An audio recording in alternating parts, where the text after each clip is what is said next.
tempat kedudukannya. Inilah tempat berhentianku selama-lamanya. Di sini aku hendak diam, sebab aku mengingininya. Saudara, Tuhan mengingini saudara pagi hari ini.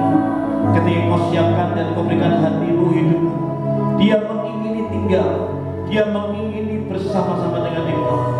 Mari bersama-sama katakan, Dia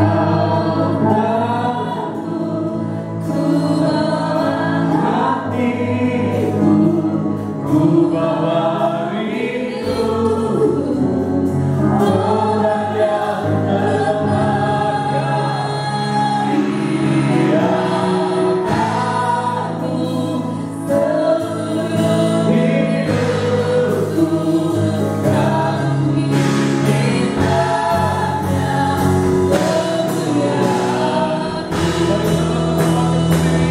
Katakan, Dia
Biar kami taruh hidup kami di atas Allah.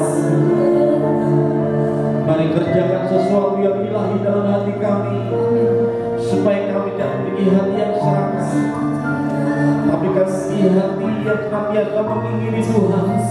Kami terus berakar ke bawah dan berpelungan ke atas. Kami mau hari-hari ini Engkau sendiri yang terus berdaulat dalam hidup kami. Kami mau Engkau sendiri yang membawa kami sampai mengalami puncak destiny Tuhan.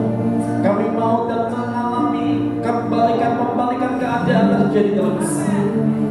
Terima kasih Tuhan, berbicara buat kami semuanya. Biar hikmat kehormatan Tuhan turun dalam hidup kami yang percaya sama berkata. Amin. Kami kembali dan firman Tuhan disampaikan oleh kita. Puji Tuhan, Shalom. Pagi hari ini sekali lagi kita akan belajar bagaimana Tuhan menghendaki setiap kita anak-anak Tuhan belajar untuk tidak punya spirit serakah. Kenapa? Karena kita sudah belajar, karena ternyata keserakahan di hadapan Tuhan itu sama seperti dengan penyembahan berhala. Ya, apa itu serakah? Serakah itu bicara keinginan untuk memiliki semua, sedangkan dia sudah punya banyak, tetapi dia ingin memiliki apa yang orang lain punya. Itulah serakah, ya. Saudara dan saya, Tuhan tidak menghendaki kita punya spirit serakah, karena serakah itu spirit. Dan satu hal yang kita sudah belajar, bahwa ternyata serakah itu menjadi penghalang untuk kita menikmati destiny yang daripada Tuhan. Gara-gara serakah ada banyak orang yang terpotong destiny-nya. Gara-gara serakah ada banyak orang tidak menikmati yang terbaik yang daripada Tuhan. Dan satu hal yang kita belajar pagi hari ini, bagaimana mengalahkan yang namanya spirit keserakahan itu. Ya, karena ini spirit, saudara dan saya harus kalahkan. Saudara dan saya harus matikan dalam diri kita. Saudara, saya ketika menyiapkan firman Tuhan ini mendapatkan sebuah kata bijak yang saya ingat pernah ada orang berkata ini gitu ya. Saya cari dan akhirnya ketemu.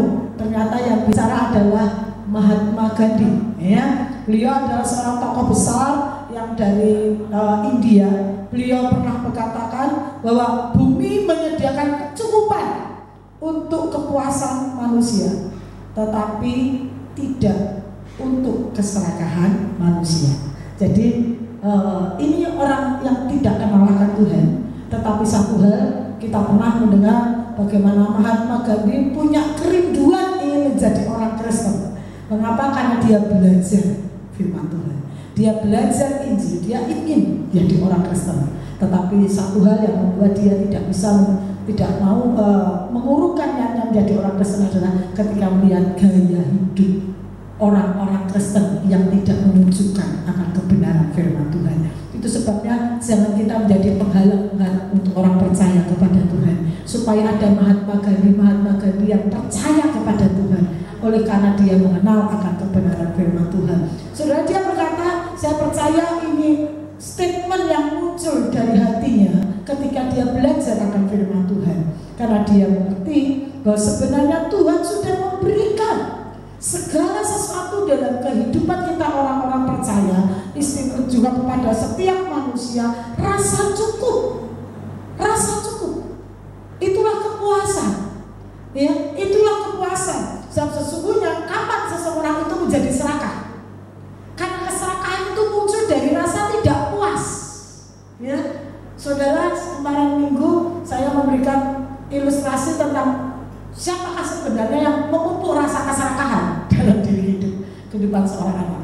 Tanpa kita sadari seringkali banyak mama-mama yang memupuk rasa keserakahan kepada anak-anaknya. Ya, contohnya apa? Kita sebagai seorang mama atau sebagai orang tua, biasanya kalau kita memiliki sesuatu kita sudah membagikan dengan adil kepada anak-anak kita. Ya, contoh mamanya masak tempe goreng, kita akan berikan kepada anak kita satu, gitu ya, saudara. Ya, tapi ketika ada adiknya, anak kita yang pertama atau anak kita yang kecil gitu ya, mengingini lebih dari apa yang dia sudah miliki. Yang satu ini belum habis, dia lihat punya kakaknya atau dia lihat punya adiknya, dia ingin apa yang dibuat, direbutlah punya saudaranya. Nah, fatalnya banyak mama-mama yang berkata, sudah, kami yang bisa kalah.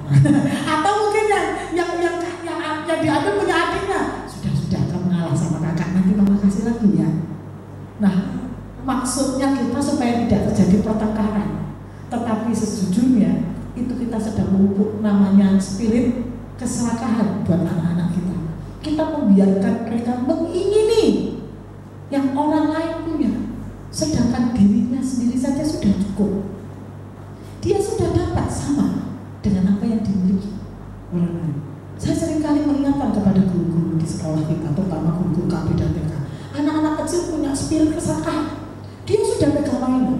Nanti kalau dia lihat mainan teman, dia akan rebut gitu. Apa yang terjadi? Sudah ada gurunya supaya tidak rame-rame, dibiarkan.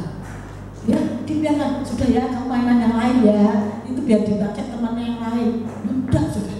Yang terjadi apa? Dia akan berbuat lagi. Dia akan berbuat. Temannya pegang mainan yang lain, dia akan rebut lagi mainan itu. Itulah spirit keserakahan. Kenapa? Munculnya dari rasa tidak puas, tidak cukup. Satu tidak cukup, aku mau dua. Sudah dapat dua cukup enggak? Dia tetap tidak merasa cukup. Enggak mau. Lihat orang lain punya 3, saya mau 3. Orang lain punya 5, aku mau 5. Rasa tidak cukup itu menjadi penghalang kita untuk menikmati yang terbaik daripada Tuhan. Tolong 1 Timotius pasal 6 ayat yang ke-6. Padahal sebenarnya rasa cukup, rasa puas itu punya kuasa yang besar. 1 Timotius pasal 6 ayat yang ke-6, firman Tuhan katakan, memang ibadah jika disertai dengan rasa cukup itu besar kuasa. Ya, 1 Timotius pasal 6 ayat yang ke-6. Ya, ibadah yang disertai dengan rasa cukup.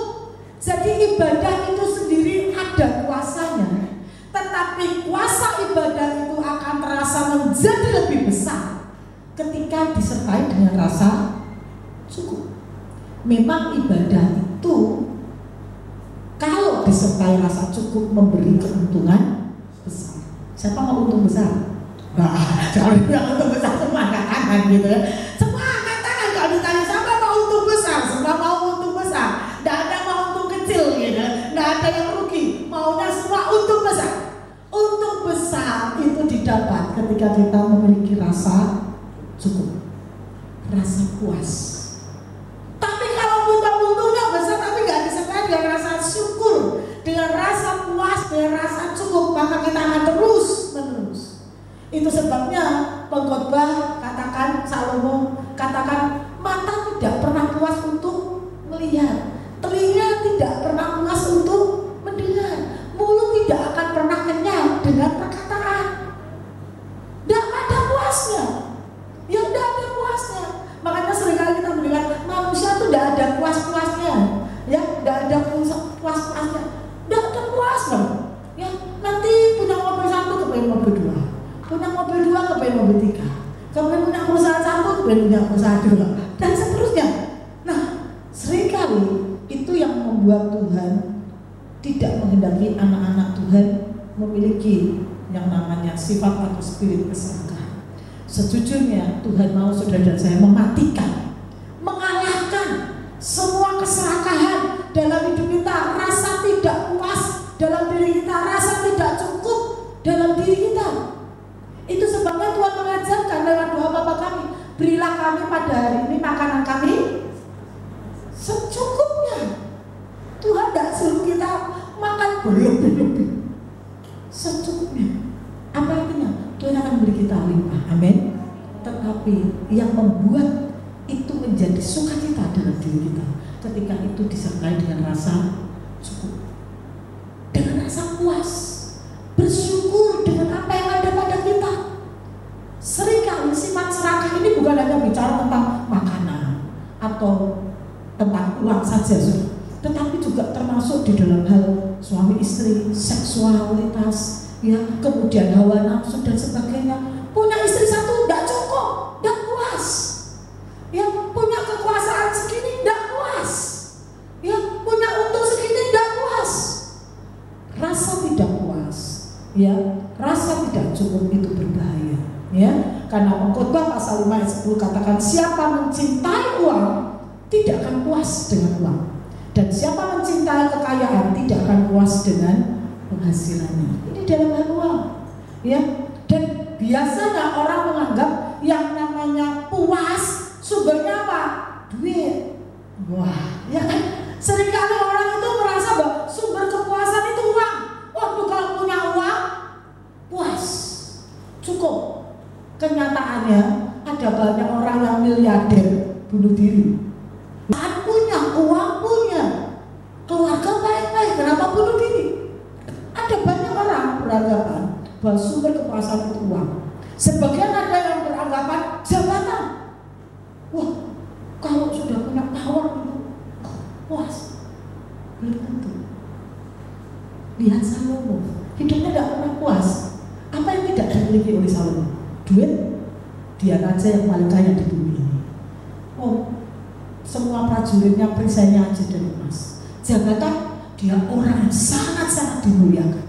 Tidak ada yang berani melawan dia semasa hidupnya. Maka firman Tuhan mencatat, semasa Salomo memerintah, tidak ada satupun kerajaan yang berani melawan Salomo. Semua kerajaan membawa upeti buat Salomo. Jabatan dia punya. Apalagi, ya, saudara seringkali berkata kesenangan jasmani. Wah, saudara, jangan ditanya kalau yang namanya Salomo. Ya, kepuasan istrinya saja 300. Selirnya, saudara, selirnya gundinya ada berapa? Ada 700. Total jenderal 1000. Ya, oh maaf, kebalik. Istrinya 700, gundinya atau selirnya itu ada 300. Total jenderal 1000. Satu tahun aja cuma hanya 360 hari. Berarti satu istri atau satu gundi belum tentu dihampiri setahun sekali. Belum tentu setahun sekali itu ketemu sama suami. Bayangin itu sudah. Tapi dia tidak pernah puas. Baca itu kitab Pengkhotbah. Tidak ada puas, ya kan? Kitab Pengkhotbah itu.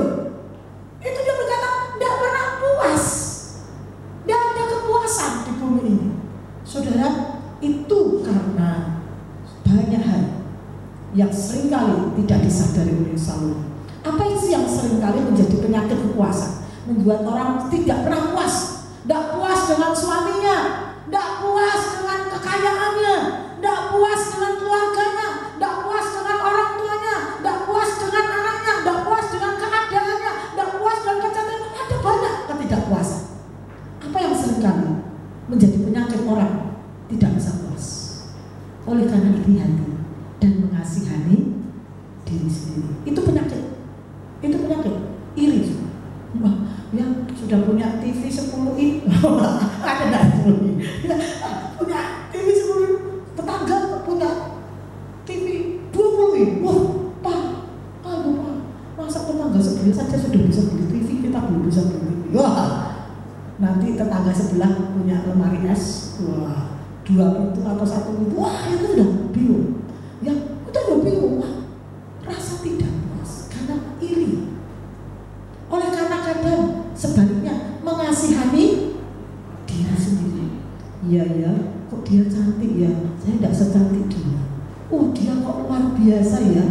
Wah, dia punya keluarga yang luar biasa, saya kok tidak punya suami seperti dia ya. Nah, mengasihani diri sendiri, iri hati itu penyakit orang, membuat satu orang tidak merasa puas dan tidak bisa mengucap syukur. Saudara bisa lihat ya, di dalam Alkitab ada banyak contoh orang-orang yang tidak puas. Ya, saya cuma beri 2 contoh saja karena kalau saya sebenarnya banyak contoh, tapi nanti kalau banyak contoh nanti tidak selesai gitu ya. Perempuan Samaria, wah, dia sudah pernah menikah 5 kali. Dia tidak puas, toh itu pun dia masih cari pria lain. Ya, tidak puas. Coba lihat Daud. Daud ditegur oleh Nabi Natan. Ya, Daud ditegur juga oleh Nabi Natan ketika dia mengambil Batseba, isi Uria. Maka apa yang dibuat oleh Nabi Natan? Dia tegur Daud. Dipakai perumpamaan. Ada orang yang kaya punya banyak domba. Ya, ada punya banyak kambing domba dalam dirinya. Lalu ada si miskin yang punya 1 ekor domba. Itu pun dia pangku dan minum susu dari pangkuannya. Ya, di pangkuannya. Tetapi ketika datang tamu si orang kaya ini, dia enggan menyembelih kambing dombanya yang begitu banyak. Dia ambil kambing domba, si domba milik si miskin yang 1 ekor, yang dia punya hanya 1 ekor, dia ambil, dia sembelih. Ya, untuk menjamu tamunya. Wah, dengar demikian, Daud marah. Dia berkata kepada Nabi Natan, wah, orang yang kayak begitu harus dihukum mati. Wah, benar nih. Nabi Natan berkata, kamu tahu enggak siapa orangnya? Kamu. Tuhan berkata yang lewat Nabi Natan, bukankah selama ini aku sudah memberikan ini dan itu kepadamu? Bahkan semua istri Tuhanmu aku berikan kepadamu, harta segala kekayaan, kehormatan, nyawa musuhmu. Bukankah aku sudah berikan kepadamu? Dan kalau pun tahu itu kurang, aku akan menambahkan kepadamu ini dan itu.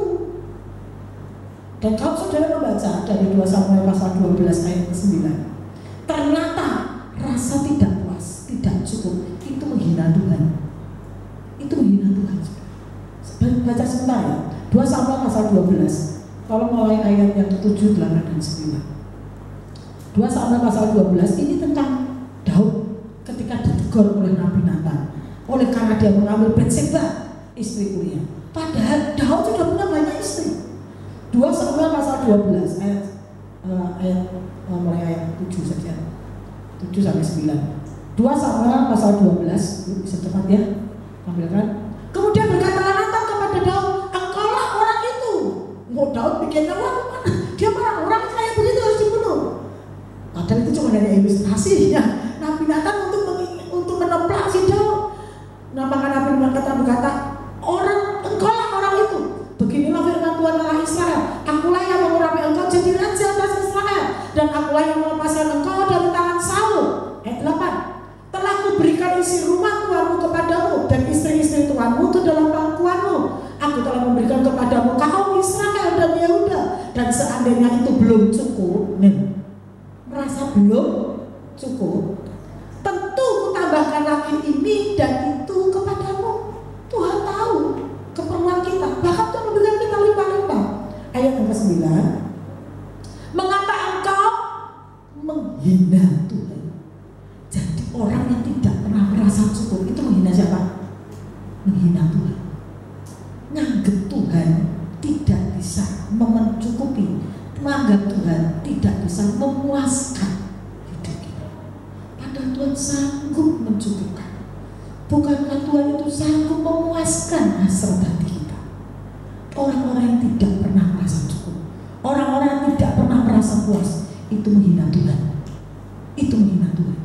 Mengapa engkau menghina Tuhan dengan melakukan apa yang jahat di matamu? Ingat, keserakahan itu sama dengan penyembahan berhala. Mengambil paksa apa yang menjadi bukan miliknya. Uria orang lain itu kau biarkan ditewaskan dengan pedang, istrinya kau ambil menjadi istrimu, dan dia sendiri telah dibiarkan dibunuh oleh pedang dari Allah. Rasa tidak cukup, rasa tidak puas, itu menghina Tuhan. Gara-gara yang satu ini, saudara, membuat Daud menjadi cacat dalam riwayat hidupnya. Bukankah Daud dikatakan dia seorang yang berkenan di hati Tuhan? Gara-gara keserakahan, gara-gara merasa belum cukup, tidak cukup, itu menodai dasarnya, itu menodai hidup kita di hadapan Tuhan. Saya itu belajar, ya, belajar di hadapan Tuhan, mengucap syukur buat semua yang ada pada kita. Amin.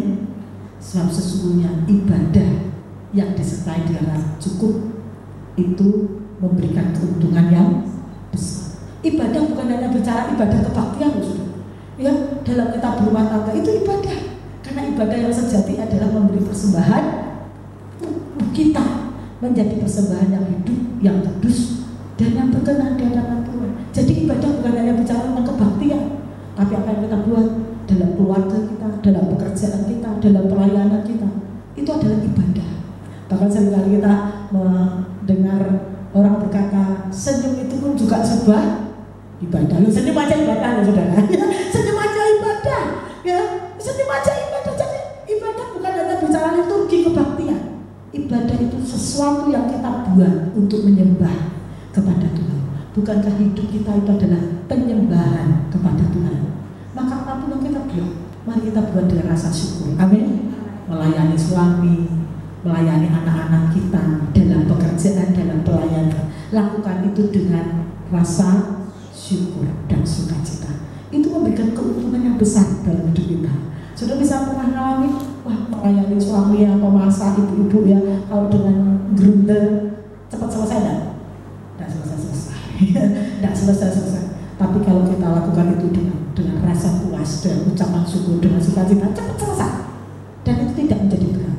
Itu sebabnya mari belajar mengucap syukur dalam setiap keadaan kita.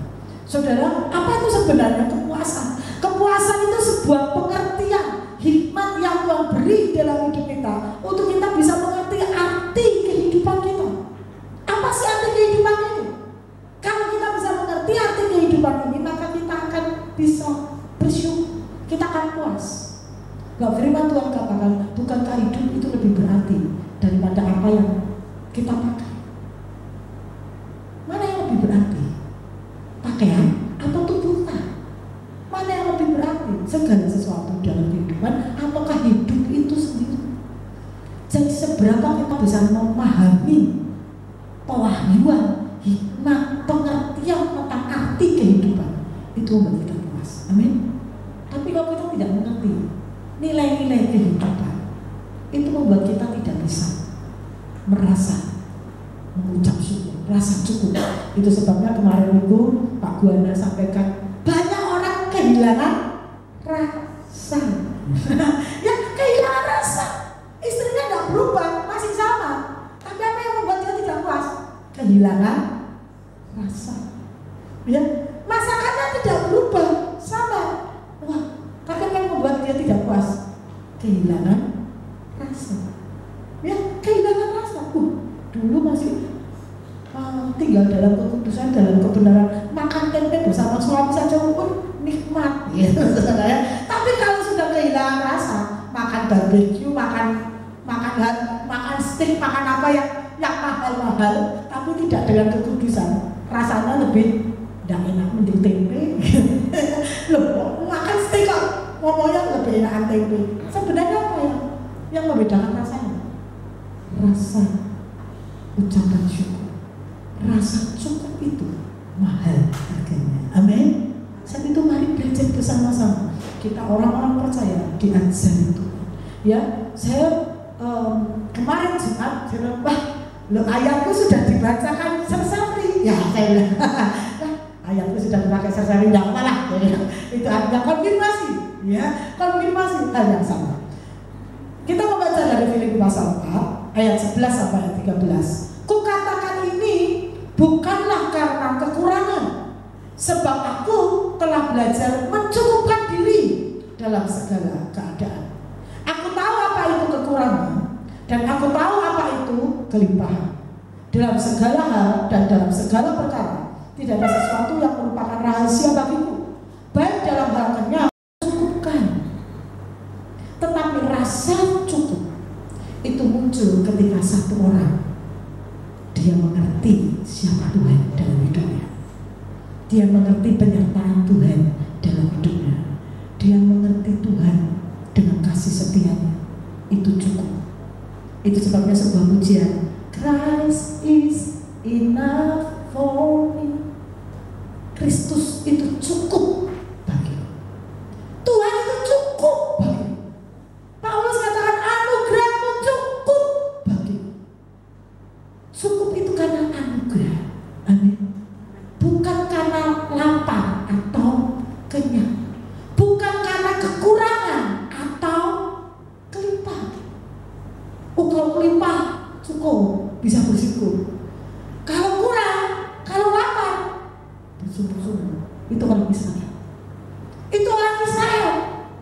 Waktu kelimpahan, wah, sebab Tuhan baik. Sebab Tuhan baik. Giliran kekurangan, giliran kehabisan air, giliran tidak ada makanan, apa yang keluar? Nah itu dia, sungguh-sungguh. Rasa cukup itu adalah muncul dari kehidupan seseorang yang punya dan mengerti anugerah Tuhan dalam hidupnya. Anugerah Tuhan cukup bagi. Kalau kita bisa mengerti anugerah Tuhan dalam kehidupan kita, itu cukup. Saya bersyukur Tuhan didik saya. Ya, Tuhan didik saya. Mulai dari yang namanya kekurangan. Zaman saya kecil, yang namanya lihat tempe, tahu, itu seminggu sekali, saudara. Buat saya tempe dan tahu itu makanan mewah. Kenapa? Karena sering kali setiap hari kalau makan, anak ibu saya bayangin 11 orang anak. Saya umur 4 tahun, bapak saya sudah meninggal. Saya pernah cerita kepada saudara, sebelum bapak saya meninggal, semua harta kekayaannya dihabiskan dengan judi. Ya, sehingga ibu saya tidak ditinggali harta warisan. Cuma ditinggalin 11 anak yang harus dia besarkan dengan susah payah. Maka kalau makan apa yang dibuat ibu saya, yang cuma hanya diberikan kelapa, diapain? Diparut pakai garam. Enak saudara. Tidak percaya? Coba. Kalau saudara tidak percaya, coba. Saya sudah menikmati itu bertahun-tahun, saudara ya. Sudah menikmati itu bertahun-tahun. Anugerah Tuhan, maaf, tidak cacing atau kermin orang Jawa bilang. Karena tiap hari makannya cuma ya nasi diparutin kelapa pakai garam, enak bener saudara, bener. Itu disambel bawang, itu nasi satu bakal habis. Kenapa? Mungkin dan anugerah Tuhan tidak membuat saya bodoh itu sudah. Kalau dibilang dapat ada gizinya enggak? Ada gizinya. Tapi anugerah Tuhan, saya sekolah dari SD sampai selesai farmasi tidak pernah lepas dari 4 besar. Selalu, selalu 4 besar. Itu rebutan. Zaman dulu ada ranking, zaman sekarang ada ranking. Zaman dulu ada ranking, diumumkan kalau kenaikan kelas. Wah, ranking 1, ranking 2, ranking 3, ranking 4. Aku sudah ranking 4. Itu sudah marah lagi. Kenapa sih udah bisa ranking 4 gitu ya? Wah, itu sudah. Padahal kalau dibilang nggak ada makanannya, nggak ada bergizi, nggak ada nutrisi. Karena apa? Anugerah Tuhan itu cukup buat kita. Amin. Saya berkata begini bukan berarti ibu, berarti nggak usah dikasih makan nasi bergizi lah. pinter-pinter hikmat dari Tuhan. Ya iya, betul, hikmat dari Tuhan. Tapi ya jangan sembarangan kasih makan anak, saudara ya. Kita diberi hikmat, berilah makanan yang bergizi buat anak-anak kita. Tapi bukan kita mengandalkan itu, tapi anugerah Tuhan itu yang membuat kita ada sebagaimana kita ada. Amin. Paulus katakan, aku ada sebagaimana aku ada. Itu karena anugerahnya cukup bagiku. Ya, itu saudara dan saya. Karena ketika kita bisa puas, merasa cukup, justru Tuhan mencukupkan. 2 Korintus pasal 11 ayat 9. 2 Korintus pasal 11 ayat ke-9. Tolong. 2 Korintus pasal 11 ayat ke-9. Setelah itu nanti siapkan Ibrani 13 ayat ke-5. 2 Korintus pasal 11 ayat ke-9. Tolong bisa kita cepat. 2 Korintus pasal 11 ayat ke-9. Rasa cukup, rasa puas itu membuat Tuhan punya cara untuk mencukupkan. Dan ketika aku dalam kekurangan di tengah-tengah kamu, aku tidak menyusahkan seorang pun. Sebab apa yang kurang padaku dicukupkan oleh saudara-saudara yang datang dari Makedonia.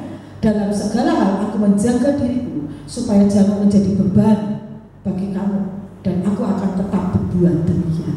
Saudara, ini ayat yang menjadi rema buat saya ketika saya mau menyerahkan diri sepenuh waktu.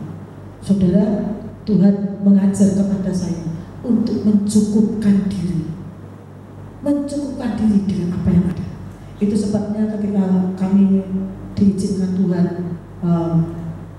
merintis pekerjaan Tuhan di tempat ini, bendahara kita yang pertama, almarhumah Ibu Tanaian, pernah berkata kepada saya, Bu, persembahannya tiap minggu cuma 23.000, yang 30.000, Ibu makan pakai apa? Ya makan pakai nasi lah. Masa batu dimakan, batu tidak bisa dimakan? Saya bilang, ya tetap makan nasi. Per bulan cuma 70.000. Bu, dari mana? Makanlah. Anak saya sudah 3, saudara. Anak saya sudah makan. Saya tidak pernah membebani siapa-siapa. Ya sampai hari ini saya belajar mencukupkan diri dengan apa yang ada. Dan itu rasa cukup, rasa syukur itu membuat Tuhan mengirim berkat. Amin. Paulus, kalau putar aku kekurangan, aku tidak akan membebani hidupku kepada. Sampai hari ini saya belajar tidak membebani jiwa. Kalau butuh ada kekurangan, saya percaya Tuhan mencukupkan. Amin. Dan Tuhan bisa kirim. Tuhan bisa kirim. Sampai hari ini bendahara pun selalu bisa tahu perpuluhan berapa yang masuk, persembahan berapa yang masuk. Kok kita bisa bangun sekolah ya? Kok kita bisa bangun gereja ya? Kok kita bisa bangun pastoral? Dari mana? Allah sanggup mencukupkan segala keperluan kebutuhan kita menurut kekayaan dan kemuliaannya yang ada dalam Yesus Kristus Tuhan Allah kita. Amin. Jangan takut. Amin. Jangan takut. Burung di udara Tuhan pelihara, bunga di padang Tuhan hiasi. Apalagi kita anak-anak Tuhan, tidak akan mati kelaparan. Amin. Masa-masa memang susah, ada banyak PHK, semua usaha rasanya sepi. Tapi jangan takut. Allah kita Allah yang sanggup mencukupkan kita. Allah yang sanggup ketika kita perlu, kita berseru, Tuhan akan mengirimkan berkatnya. Amin. Jangan takut. Allah sanggup.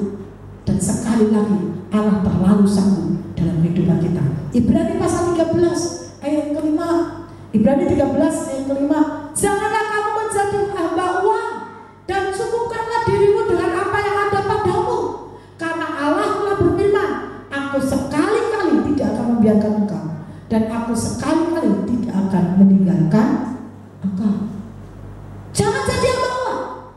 Belajar mencukupkan diri dengan apa yang ada pada kita. Hari ini tidak bisa masak ayam, tidak apa-apa. Bisanya cuma hanya beli kelapa dan garam, tidak apa-apa. Mengucap syukur. Amin. Hari ini cuma hanya bisa bubur nasi, tidak apa-apa. Mengucap syukur. Nikmati itu dengan ucapan syukur. Amin. Tidak usah bingung, kenapa ya itu tiap hari masak ayam. Wah, mungkin tetangga tiap hari bau-bauin. Tiap hari tetangga bau-bauin ayam, bauin daging, bauin ikan. Kita tiap hari baunya cuma hanya tempe goreng, ya, tahu goreng. Tidak apa-apa, mengucap syukur. Amin. Karena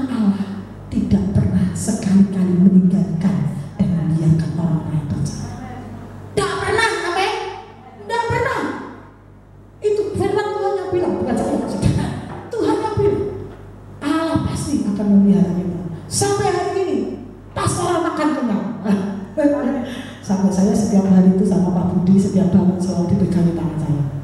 Mah, tanganmu udah lah saya. Ya tadi pagi saya selalu dipegang tangan saya. Sudah lah, saya bilang. Ini bukti Tuhan memberkati kita di masa-masa sulit. Kenapa ya masa lockdown saudara ya? Jadi aktivitas jasmaninya berkurang, tapi makan terus. Ya harap maklum kalau istri-istri makin mengembang ke kanan dan ke kiri. Ya mengembang ke kanan dan ke kiri, bukti kita diberkati oleh Tuhan. Amin. Nah coba lihat kanan kiri pada gemuk ya kan, kalau gemuk semua. Ya tambah gemuk semua, ya tambah gemuk semua. Dan saya percaya sebentar lagi satu saudara juga akan bertambah. Serta dia rasa cukup. Amin. Hari apa ada yang hari ini seminggu puasa? Karena tidak ada bukan. Semua makan. Seminggu ini semua makan. Makan kan? Makan kan? Bukankah itu bukti Tuhan memberkati kita? Itu bukti Tuhan memelihara kita. Kenapa kita tidak bisa punya rasa cukup? Mengapa kita tidak bisa puas dan bersyukur kepada Tuhan? Walaupun mungkin hari ini makanan sederhana. Ya kalau ada berkat, belilah makanan yang sehat. Belilah makanan yang bergizi. Karena tubuh kita butuh gizi. Tapi kalau butuh belum ada, nasi sama sambal pun oke. Amin. Karena kesehatan datangnya dari Tuhan. Tuhan tahu apa yang kita butuhkan. Amin. Sebab itu mari belajar. Ya, belajar. Kepuasan, kerendahan hati, sumbernya dari mana? Rasa percaya akan Tuhan. Kerendahan hati. Mungkin yang lain, sudah punya banyak, kok saya punyanya segini. Kita dengan rendah hati berkata, Tuhanku tahu kok yang menjadi kebutuhanku. Mungkin di tanganku hari ini cuma 2, di tangannya ada 10, tapi toh Tuhan tahu kok. Nanti pada waktunya saya butuh 5 kan dikasih sama Tuhan 5. Nanti kalau saya butuhnya 10 dan Tuhan nanti ada tambah 10. Walaupun hari ini di tangan saya cuma 2. Ya, saudara, kepuasan itu timbul dari kerendahan hati dan rasa percaya akan Tuhan. Mazmur 131 ayat 1 sampai ayat 2. Tuhan, aku tidak angkuh dan tidak sombong. Aku tidak mengejar hal-hal yang terlalu besar, apa yang terlalu sulit bagiku. Sesungguhnya hatiku tenang dan tentram, seperti bayi yang habis menyusu berbaring tenang di pangkuan ibunya. Setenang itulah hatiku. Wow, saudara, orang kalau puas ini, saudara lihat bayi itu kalau sudah nyusu, yang dia buat apa? Tidur. Yang dia buat apa? Tidur. Demikian juga dengan hidup kita. Mari belajar puas dengan semua kebaikan yang daripada Tuhan. Percaya Allah itu sanggup. Jangan serakah, jangan ingin terlalu besar atau hal yang sulit. Tapi mari belajar mengucap syukur. Bagaimana rasanya? Bagaimana caranya supaya hidup kita ini puas? Berjumpalah dengan Tuhan Yesus. Amin. Perjumpaan dengan Tuhan itu membuat kita puas. Lihat perempuan Samaria sebelum dia ketemu dengan Tuhan, tidak pernah puas. 5 suami, bahkan suami yang sekarang pun bukan suaminya pun tetap membuat dia tidak puas. Tapi Tuhan menawarkan air yang membuat kita akan puas dan tidak lagi haus. Apa itu? Perjumpaan dengan pribadi Tuhan. Perjumpaan dengan Tuhan membuat kita puas. Mazmur 17 ayat ke-15. Tetapi aku dalam kebenaran akan kupandang wajahmu, dan pada waktu bangun aku akan menjadi puas dengan rupamu. Hadirat Tuhan, perjumpaan dengan Tuhan membuat kita puas. Yeremia 31 ayat ke-25. Aku akan membuat segar orang yang lelah, dan setiap orang yang merana akan kubuat puas. Siapa yang buat puas? Tuhan. Tuhan sanggup membuat kita puas. Saudara hari ini merasa merana, saudara merasa melongso, hari ini saudara merasa hidup saudara merasa lelah. Firman Tuhan kata Tuhan akan menyegarkan kita. Tuhan akan memberikan kita kepuasan.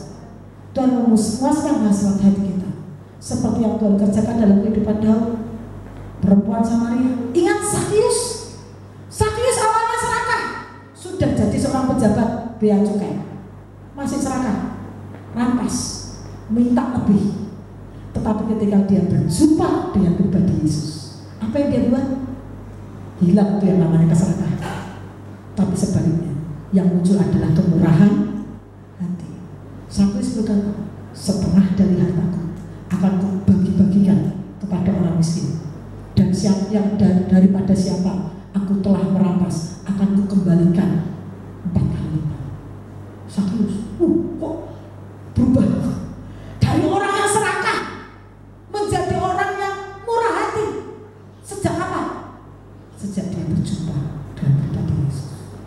Makanya saudara, kalau ada orang yang berkata, saya mengenal Tuhan, saya mengasihi Tuhan, saya berjumpa dengan Tuhan, tapi maaf, medit. Tahu medit saudara ya? Kikir. Ya pahit, kalau orang bilang pahit. Ya. Maaf, berarti dia belum mengalami perjumpaan pribadi dengan Tuhan. Karena orang yang sudah mengalami perjumpaan pribadi dengan Tuhan, tidak bisa saudara, tidak bisa serakah, tidak bisa untuk tidak puas. Karena perjumpaan dengan Tuhan memuaskan hatinya. Walaupun mungkin secara jasmani yang ada dalam dirinya sedikit, tapi oleh anugerah Tuhan membuat dia puas. Orang yang mengalami perjumpaan pribadi dengan Tuhan, dia tidak akan bisa serakah dan semua untuk aku, semua untuk aku, dan semua untuk aku. Sekalipun dia dalam kekurangan, dia akan tetap bisa punya kemurahan hati. Amin. Saya mengucap syukur Tuhan mengajar saya. Bukan hanya setelah saya berkelimpahan baru berkemurahan hati, tetapi ketika kami pun masih mengalami kekurangan, kami diajar Tuhan tetap berkemurahan hati.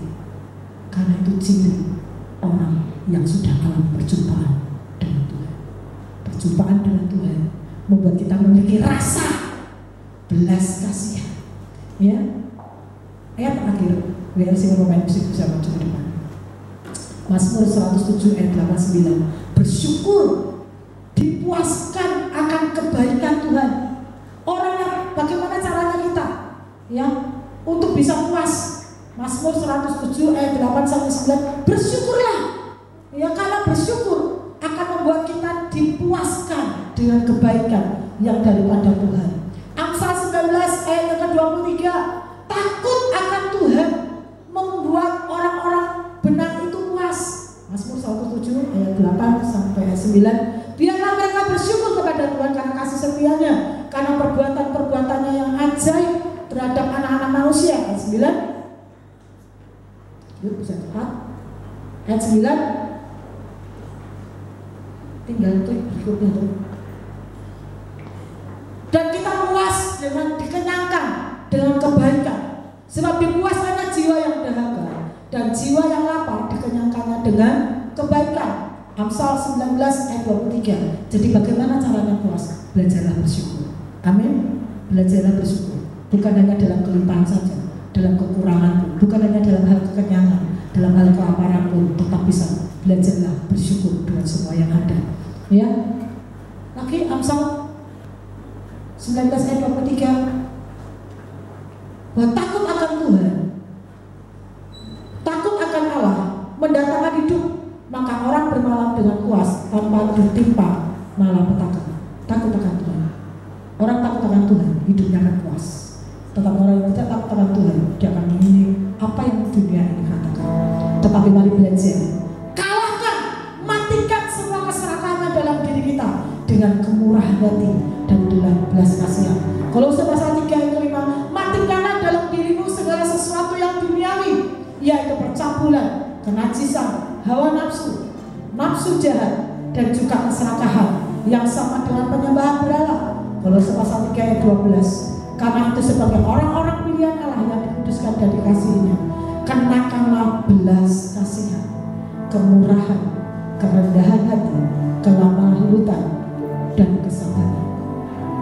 Kemurahan, belas kasihan, ucapan syukur, hidup dalam kebenaran, membawa kita mengalahkan setiap spirit keserakahan, membuat kita menikmati yang terbaik yang daripada Tuhan.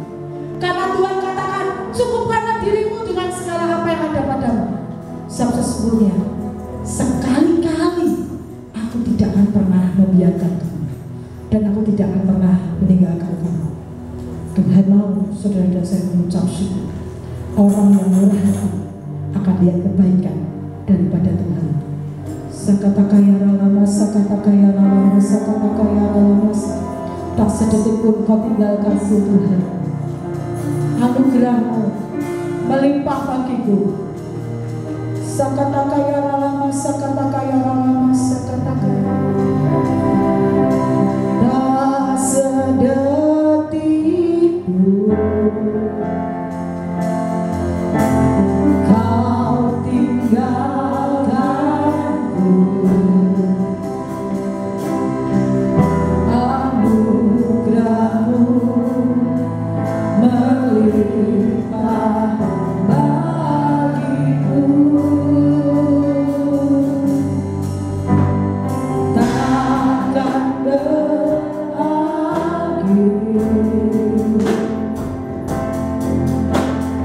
kasih setiamu sungguh ku kagum akan pribadimu.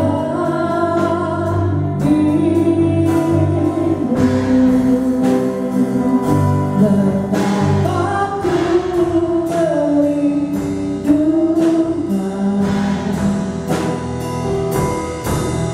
Engkau ya Tuhanku. Jiwaku haus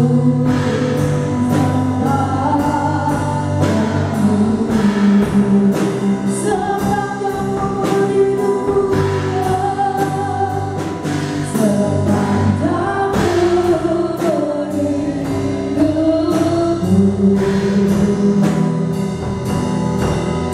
Kau mendekatiku,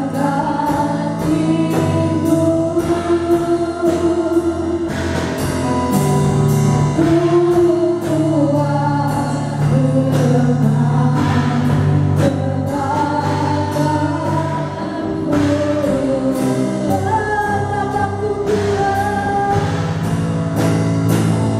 Betapa ku merindukan. Akan merindukan apa Tuhan? Sebenarnya dan kasih setiamu yang buat kami puas Tuhan.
makan pagi, dan dengan istri tiba-tiba saya dengarkan satu lagu. Lagu itu berjudul I Will Trust in You. Tuhan, aku percaya kepadamu. Saudara, ada banyak hal yang harus saya lewati, tetapi sebetulnya itu oleh anugerah Tuhan saya dimampukan. Tapi yang saya mau saksikan ketika saya dengar lagu itu sambil saya nikmatin makan sarapan pagi saya, tiba-tiba hadirat Tuhan begitu kuat sekali. Saya sedang mengunyah, saya sedang makan, tiba-tiba hadirat Tuhan kuat dan menyentuh hati saya. Saya taruh sendok saya taruh garpu saya tutup mata saya sebentar. Istri saya mengambilkan beberapa yang saya perlukan, dan kemudian hadirat Tuhan itu kuat sekali. Hadirat Tuhan itu begitu kuat, dan saya berkata, Tuhan, ini yang aku ingini selama beberapa hari ini, bahkan beberapa waktu. Aku ingin Engkau lebih dari semua yang ada.